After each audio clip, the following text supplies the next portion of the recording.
Mahal ko ang pamilya ko, kapwa ko at mga ninuno ko. Sapagkat ako'y numulat, nagdusa at nangarap na makalaya sa mga pang-aalipusta ng mga dayuhang Kastila. Ako, si Elias.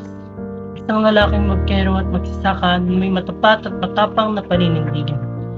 Matalik akong kaibigan kay Sostom at kagustuhan ko si Salome. Pero mas pinili kong tulungan ang iyang bayan kaysa sa aking kaligayahan. Justisya ang aking hinahangat para sa minamahal kong pamilya at para sa inang bayan.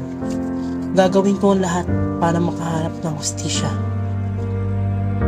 Paalala ko, nung ako'y nasa panganib dahil sa dambuhalang buhaya, ay may sumagip sa akin at tumulong na binata na nagangalang Ibarra.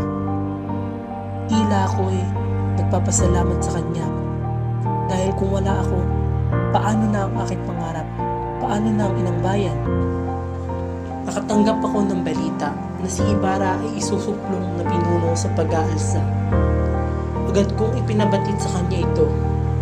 Lahat ng papeles ay kailangan kong sunugin.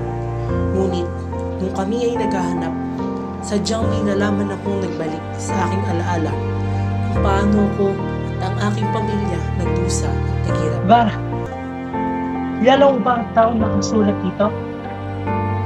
Ano? Si Don Pedro? Hindi mo ba alam? Siya ang nag-akusa sa aking lolo at nagpahirap sa aking pamilya. Aking nalaman ay nabuo ang galit sa puso ko.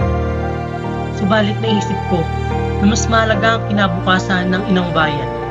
Alam kong may galit ako kay Ibarra, ngunit nakasisiguro ako na siya ang susi sa kinabukasan at ang magsusulong para sa inang bayan.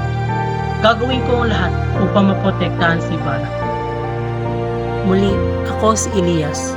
Gagawin ko ang lahat para sa aking pangarap at upang makamit ang aking inaasam na kalayaan sa inang bayan.